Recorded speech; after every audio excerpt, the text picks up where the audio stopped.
Today, our two lessons from the Revised Common Lectionary are the Epistle Lesson for the day, which is the fourth Sunday of Epiphany, which happens this year to fall on the 31st of January 2021. The epistle lesson that we're going to look at is part of Paul's letter to the church at Corinth.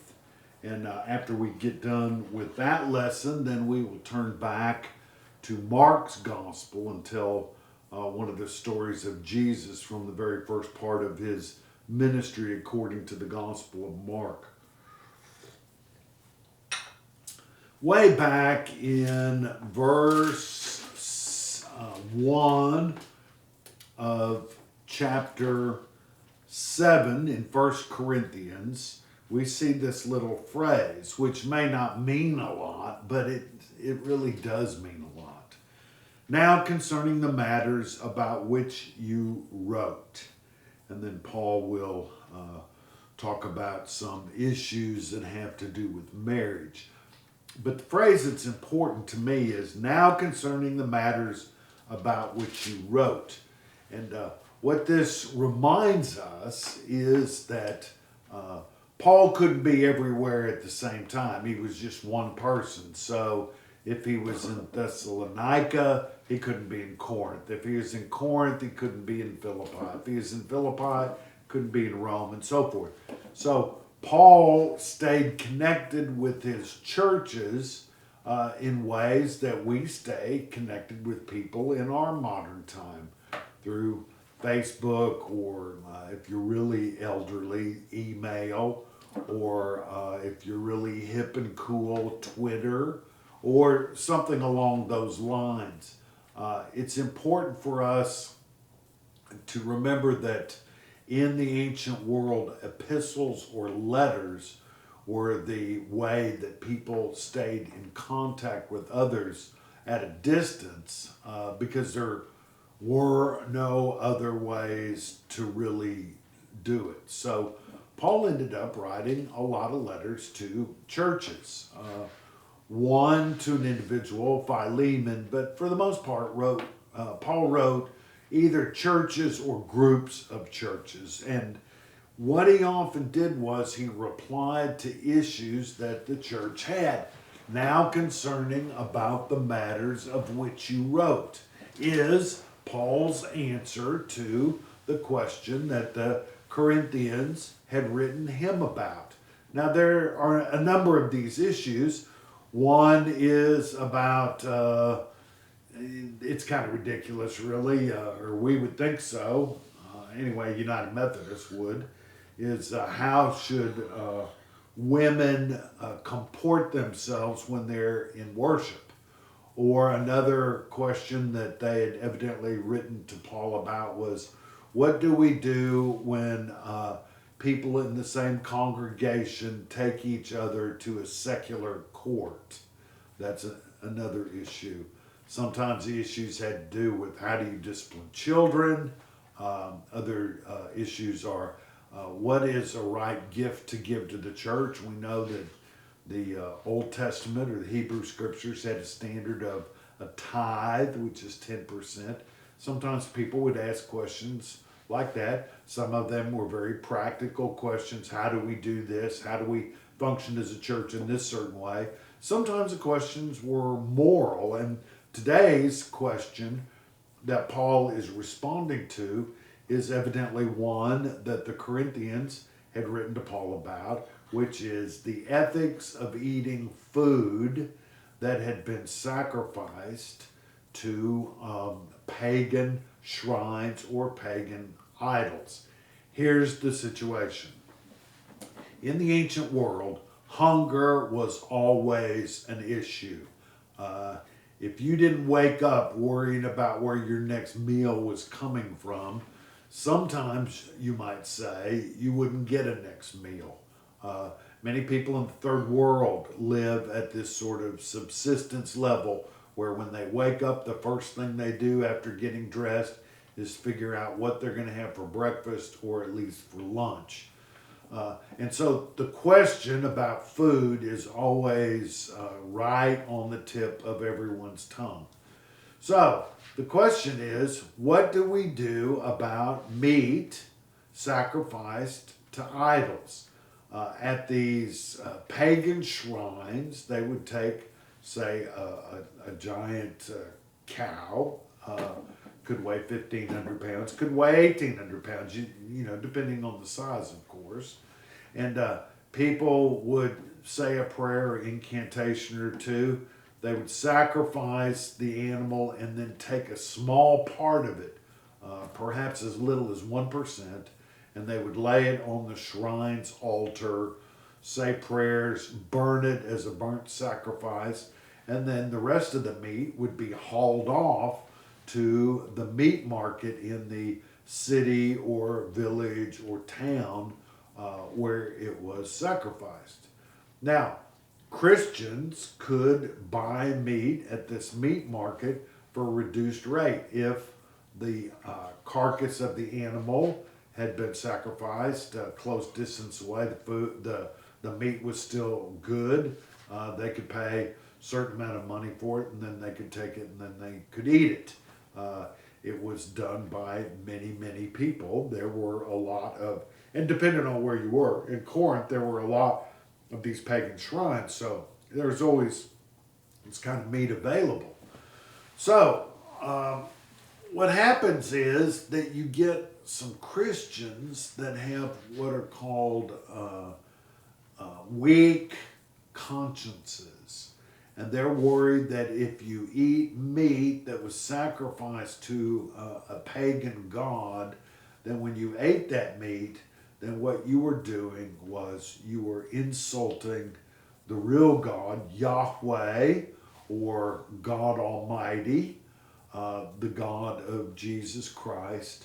And so these people that had so-called weak consciences, they would say to other members of the church that we do not do this, and when you do this, you are not glorifying God, but rather you are insulting God. So that's what this issue is. Must have been a pretty big issue for the people in Corinth to write Paul about it, and it's sometimes called the Great Vegetarian Crisis in the New Testament.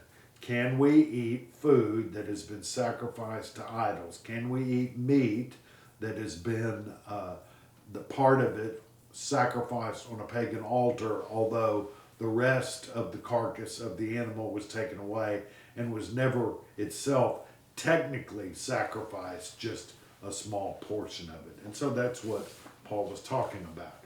So he says, now concerning food sacrificed to idols, and that is beginning at chapter 8, after chapter 7 starts, now concerning the matters about which you wrote. Now, concerning food sacrificed to idols, we know that all of us possess knowledge. Knowledge puffs up, but love builds up. So right from the very beginning, Paul is making a distinction about two possessions that virtually all people have. That is, all of us have some knowledge and all of us have some love. Knowledge puffs up. It makes, it inflates us. It enlarges our egos. Usually when you say somebody has an enlarged ego, it's not a compliment. But love builds up. When someone is building somebody else up, we do that through love. Anyone who claims to know something does not yet have the necessary knowledge, but anyone who loves God is known by God. Hence, as to the eating of food offered to idols, we know that no idol in the world really exists, and that there is no God but one. In other words, what he is saying is that if you sacrifice meat to a non-entity, which that's what Paul looks at these pagan idols and pagan gods as being, then you're not really sacrificing it to anything. You're just going through some kind of motion that really is essentially meaningless. Indeed, even though there may be many so-called gods, that's what Paul calls these, in heaven or on earth, as in fact there are many gods and many lords. Yet for us, and here he's talking about Christians, there is one God, the Father, from whom all things and from whom we exist, and one Lord Jesus Christ, through whom all the things and through whom we exist. So he's saying the many gods, many pagan gods, many pagan idols, they're multi-faceted. There are a lot of them and they are meaningless. But for us, there's one God who is reflected in Jesus Christ. It is not everyone, however, who has this knowledge, in other words, the knowledge of the Christians. Since some have become so accustomed to idols until now that they think of the food that they eat is offered to an idol, and their conscience, being weak, is defiled. Food will bring us no closer to God. We are no worse off if we do not eat, and we are no better off if we do eat. But take care that this liberty of yours does not somehow become a stumbling block to the weak. Now, this is what Paul is saying. Paul is saying that since idols are nothing, food sacrificed to nothing is nothing, therefore it's not anything to worry about. However, there are some who are weak, who are not mature in the faith, that might stumble because of thinking that food sacrificed to idols could be a bad thing. And so they don't want to do it. And so what Paul is saying is you have every right as a Christian of clear conscience, of strong faith, to eat anything that you want to, whether it's sacrificed to an idol or not, because idols aren't anything, so there's nothing to worry about. And then at the end of this text, he does sort of a 180, and he says, and yet if you, acting out of your freedom, out of the strength of your faith that knows that this doesn't really amount to a hill of beans, if you want to eat that, but you know that it will cause one of the weaker members of the congregation or of the assembly to stumble and fall, to sin, then you should refrain from doing that. It's really a kind of thing where it says, you know better, and yet out of love, you want to do the thing that will help your brother or your sister become more mature in the faith. For if others see you who possess knowledge eating in the temple of an idol, might not they, since their conscience is weak, be encouraged to the point of eating food sacrificed to idols? This is Paul's question. So by your knowledge, these weak believers for whom Christ died are destroyed. And that word destroyed there means my brother's falling. But when you thus sin against members of your own family and wound their conscience when it is weak, you sin against Christ. Therefore, if food is the cause of their falling, I will never eat meat so that I may not cause one of them to fall. In other words, Paul's saying, for myself, I know that eating that kind of meat doesn't really matter. But for the sake of my brother or sister's conscience, if it helps them for me not to do it, then I will never eat that kind of meat. It's one of those doctrines of Christianity that helps us understand why the bonds of being members of a church or being members of one another in an assembly, a Christian assembly of people that have been called by Christ, why it is so important that we feel and respect other people's beliefs and feelings and understandings, and then maybe bring them along slowly to our more mature, stronger understanding, if we can claim that we have a deeper and more robust understanding of what's going on, which may make it seem like we are bragging or boasting, which of course, Paul is against in most senses. Let's take a look now at our gospel lesson. It comes from Mark 1, the 21st through the 28th verse. This is at the very near beginning of the Gospel of Mark. And I want you to remember that when we were talking about Deuteronomy earlier in the week, we were talking about God authorizing Moses to authorize priests, kings, judges, prophets, and so forth. Well, we will see some of Jesus' authority that is granted here in this particular text. It begins in verse 21 saying, they came to Capernaum, and that is the disciples that Jesus has called to this point, which are the sons of Zebedee, James and John, and also Peter and Andrew have been called. And so what we know then is that there are at least 4 disciples called, and they are with Jesus as they go to Capernaum. As I was looking at this text this week, I realized that it was a year ago this week that I was at Capernaum. And Capernaum was a fairly wealthy little town right on the northern edge of the Sea of Galilee. And one of the things that I recognized when I was there was the Sea of Galilee. I'd always sort of pictured it in my mind as not being all that big. But from where we stood, my son and I, on the shoreline, really Galilee was a very large place. It's a large, I guess you could say, sea. It's inland, and of course, much of Palestine is desert-like, or high desert, as they would say, about places that would be equivalent in California or Arizona.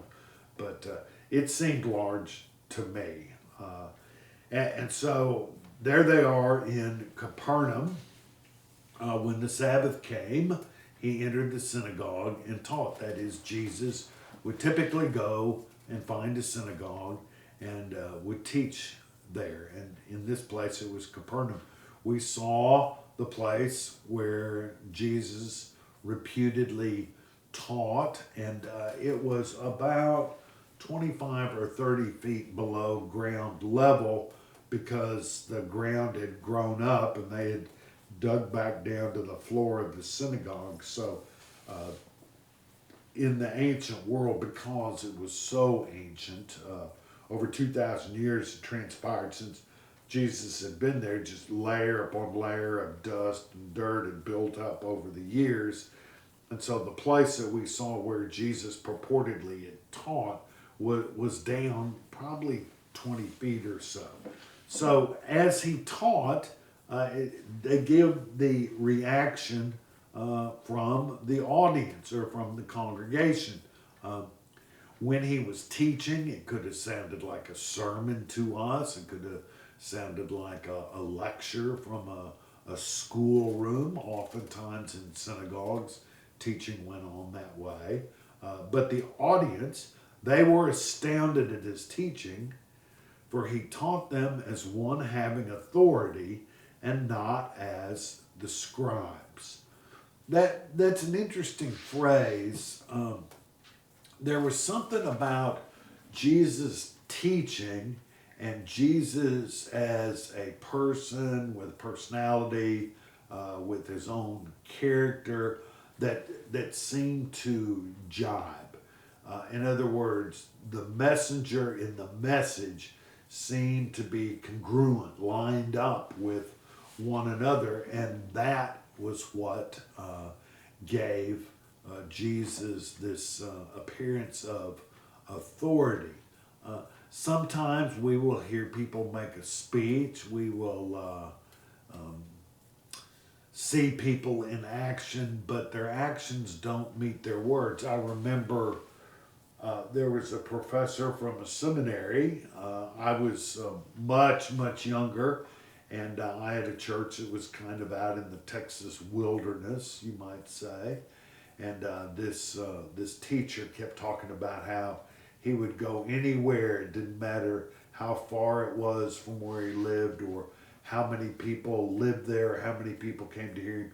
He would do anything to pronounce the gospel. And he said it several different times. So I thought, well, this guy was, I thought, really good. And I thought my congregation could probably derive a lot of benefit from hearing him. So after everybody cleared away from him at the end of his talk, I came up to him and I said, Dr. So-and-so, would you mind coming to my church sometime and speaking? It could be on a Sunday morning. It could be on a Sunday evening. If you wanted to spend a couple, 3 days out there teaching in a revival kind of situation, that would be great. And he said, oh, I'd be happy to. Where is it? And I told him where I lived and where it was. And he said, oh, no, that's far too far away. I would never do that. And the enthusiasm with which he made promises that he never intended to keep made me feel like maybe he wasn't being wholly honest and truthful with the people to whom he was speaking. And so that's what I mean. There was something about Jesus' words that carried the weight of his personality that ended up giving him authority. And so certainly the audience believed then. So right then in verse 23 of chapter 1 of Mark's Gospel, just then there was in the synagogue a man with an unclean spirit. We might say today he was possessed or that he had bipolar. Whatever it was, these kind of people tend to make us very afraid because they're not, generally speaking, predictable. We don't know what they are going to do. My guess is that the shooting of unarmed people that have mental disorders has a lot to do with this sort of sense of unpredictability. We are on heightened sense alert when dealing with people like this, and no wonder when someone gets panicky, they start pulling the trigger. I'm not saying this happens in every case. I'm not saying it's the reason for every case, but my guess is that our feelings and sensitivities are certainly heightened when we are in the thrall of a person such as this. He cried out, what have you do with us, Jesus of Nazareth? This is a question. What do you have to do with us? What he's doing is he is talking about his numerous unclean spirits that he has. Have you come to destroy us? I know who you are, the Holy One of God. But Jesus rebuked him. In other words, he corrected him and he said, be silent and come out of him. So he silences the man first of all, and then he commands these demons or spirits or whatever it is that this guy has to come out of him. And the unclean spirit convulsing him and crying out with such a loud voice came out of him. So Jesus speaks and the command is obeyed and the spirit comes out. They, and that is the congregation who was watching all of this, they were amazed and they kept on asking one another, what is this? A new teaching with authority. He commands even the unclean spirits and they obey him at once. At once his fame began to spread throughout the region of Galilee, which is where Capernaum is. Now, they had many people who were soothsayers, magicians, other sort of tricksters that were traveling around, and they would do these tricks. They were like people that made it rain makers, pay them a certain amount of money, they dance around and stuff, and then sometimes it rains, but usually it doesn't. But that's this guy is selling some kind of potion in a bottle. But Jesus is different. Jesus doesn't try to trick them, doesn't try to manipulate the people. What Jesus does is he speaks and something happens.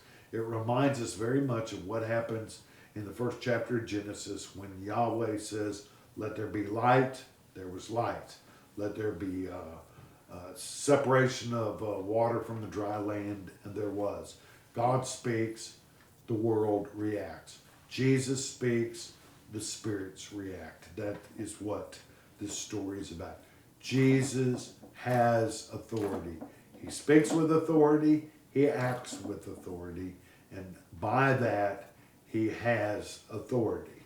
And that makes him a worthy teacher of Israel. Thank you for being with us today. I would ask you to continue to pray for our country, for especially our world, but especially for COVID-19, excuse me. It's a horrible thing and is running rampant, and we're doing everything that we can to bring ministry to our congregation and beyond, but at the same time protect people from this pernicious disease which has killed so many Americans. Thank you.